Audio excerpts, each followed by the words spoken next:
국바 교재 154쪽입니다. 여러분이 어려워하는 과학 지문이죠. 천천히 읽어보겠습니다. A네요. 1번에 나와 있습니다. 그러니까 요 문단도 일단 주의 깊게 봐야겠죠. 자연에서 일어나는 가장 아름다운 현상 중에 하나인 오로라는 새벽의 여신 아우로라의 이름을 딴 것이다. 주로 극지방에서 나타난다고 하여 극광이라고 부르기도 하고, 우리나라와 중국에서는 붉은 빛으로 빛난다고 하여 적기라고도 불렀다. 과학적인 관점에서 보면 과학 지문이기 때문에 이 문장 조금 더 유의 깊게 봐야겠죠. 오로라는 태양에서 방출된 입자들이 대기로 진입하면서 공기 입자와 충돌하여 다양한 색깔의 빛을 만들어내는 현상이다 라고 해서 오로라에 대한 개념 설명이 나와 있습니다. 근데 문장의 구조를 보면 어떻죠? 태양에서 방출된 입자, 대기로 진입, 공기 입자와 충돌, 결과적으로 오로라라는 다양한 색깔의 빛을 만들어낸다. 즉 인과관계가 연쇄적으로 나타나 있죠. 그러니까 중요합니다, 여러분. 이 현상은 태양의 활동과 자기폭풍, 지구 주변 자기장 등에 대한 중요한 정보들을 담고 있다. 다음 문단 가겠습니다. 오로라를 일으키는 것은 태양으로부터 날아오는 태양풍이라는 입자들이다.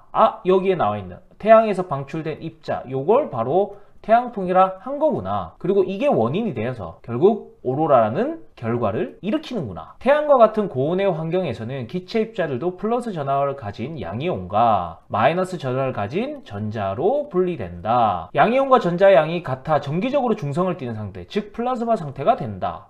플라즈마에 대한 또 개념이 나와 있습니다. 정기적으로 중성을 띠는 상태입니다.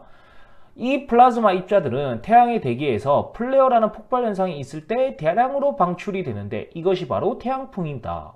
태양풍에 대한 개념이 나와 있는데 이 개념에 대한 설명도 문장의 구조를 따져보면 인과관계죠. 그러니까 중요합니다. 먼저 플라즈마 입자들이 있고 요 플레어라는 폭발 현상, 이게 원인이 되어서 결과적으로 방출이 된다고 합니다. 알겠죠?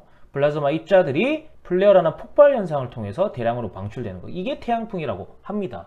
지구에 도달하는 태양풍의 대부분은 지구 자기장 밖으로 흩어지지만 일부는 지구 자기장 안으로 들어와 자기력선을 따라 움직인다. 오케이. 요것도 여러분, 이 문장도 중요해요. 왜냐면 세부적인 대립관계들이 나타나거든. 일단 양쪽으로 태양풍의 대부분, 일부, 그래서 요거는 밖으로 흩어져. 근데 일부는 안으로 들어와. 그리고 이게 결국 자기력선을 따라 움직이는 거예요. 알겠지? 그래서 안팎의 대립, 그 다음에 양쪽으로 대부분, 그리고 일부라는 이러한 대립이 나타나기 때문에 한번 살펴봤습니다. 그런데 수백 전자볼트 정도의 에너지를 가지고 있던 태양풍은 지구자기장의 꼬리 부분에서 서브스톰이라고 불리는 자기 폭풍에 의해서 뭐뭇에 의해서는 인과를 나타내주는 중요한 표지죠. 수킬로 전자볼트의 고에너지로 가속이 된다고 합니다. 요게 서브스톰이라고 불리는 자기폭풍, 특히 요 A에서 나와 있는 요 자기폭풍을 얘기하는 거죠. 요게 원인이 돼서 수백 전자볼트가 수 킬로 전자볼트의 고에너지로 가속이 된다. 요것도 당연히 중요하다고 판단했어야죠. 알겠지? 가속된 태양풍층 일부는 자기력선을 따라 지구의 양자기극 부분으로 쏟아진다. 다음 문단입니다. 자기력선을 따라 하강한 입자들은 고도 100에서 500km 상공에서 대기와 충돌하면서 질소나 산소와 같은 기체들을 어떻게 이온화하는 동시에 들뜬 상태로 만든다. 화학을 공부한 친구들은 이온화와 들뜬 상태, 바닥 상태에 대한 개념을 잘 알고 있을 겁니다. 이 친구들은 이 문단을 이해하는 게 훨씬 수월할 거예요. 근데 대부분의 애들은 또 모르겠죠. 그래서 하나하나 또 살펴보겠습니다. 이 문단이 특히 중요해요.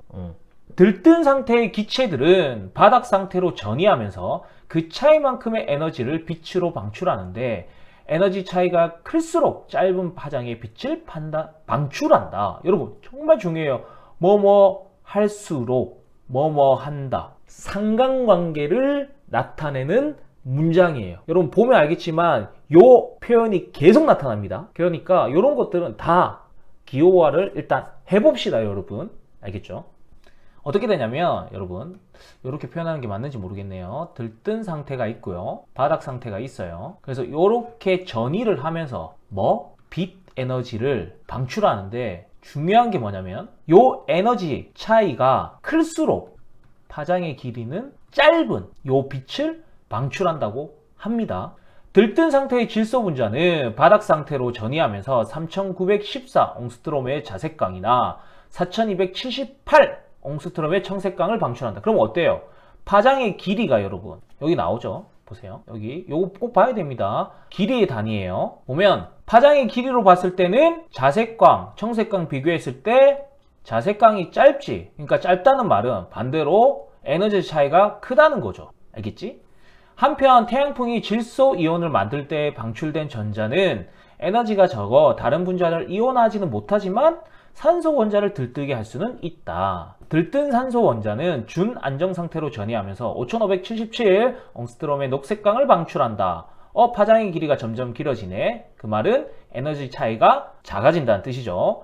준안정 상태의 산소 원자는 다시 바닥 상태로 전이하면서 6300 옹스트롬의 적색광을 방출한다. 이렇게 분자나 원자가 저절로 바닥 상태로 전이하면서 에너지 차이만큼의 빛을 방출하는 것은 복사분계의 하나입니다. 복사분계. 그리고 이거는 산소 원자의 복사분계에 대한 얘기였죠. 그래서 네모로 했으니까 이거 중요합니다. 요거에 대한 개념을 문제를 내겠다는 뜻이니까. 에 걸리는 시간은 녹색광을 방출하는 첫 번째 과정이 약 0.74초이고 적색광을 방출하는 두 번째 과정이 약 110초이다. 요걸 한번 또 나타내 볼까요? 산소일 경우 산소. 자, 들뜬 상태에서 어디? 준안정 상태로 전이하면서 녹색광을 방출하는데 요때는 0.74초밖에 걸리지 않습니다. 근데 이 준안정에서 다시 바닥 상태로 가면 적색광 이 방출이 되는데 요거는 또 엄청 오래 걸려요. 110초나 걸립니다. 오케이? 그런데 복사분계가 일어나기 전에 입자들끼리 충돌하는 경우에는 들뜬 에너지는 운동 에너지로 전환되므로 빛의 방출은 일어나지 않는답니다. 오케이? 그러면 충돌해선 안 되겠지, 얘들아. 대기의 밀도가 높은 곳에서는 입자들 간의 충돌이 증가하므로 여기도 나오네. 계속해서 인과관계 과정들이 연속해서 나오고 있습니다. 그러니까 요 정보들을 잘 처리해 줘야 돼요. 근데 보니까 처리해야 될 정보들이 그만큼 엄청 많지, 얘들아. 그래서 쉽지 않은 거야. 과학 지문 읽는 게. 특히 요 지문을 읽는 게. 알겠죠?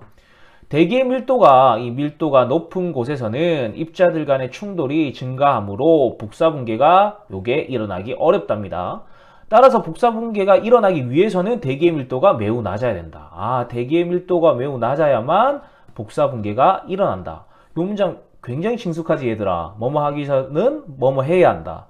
필요조건 원인 그 얘기했을 때 설명을 한번 했었습니다.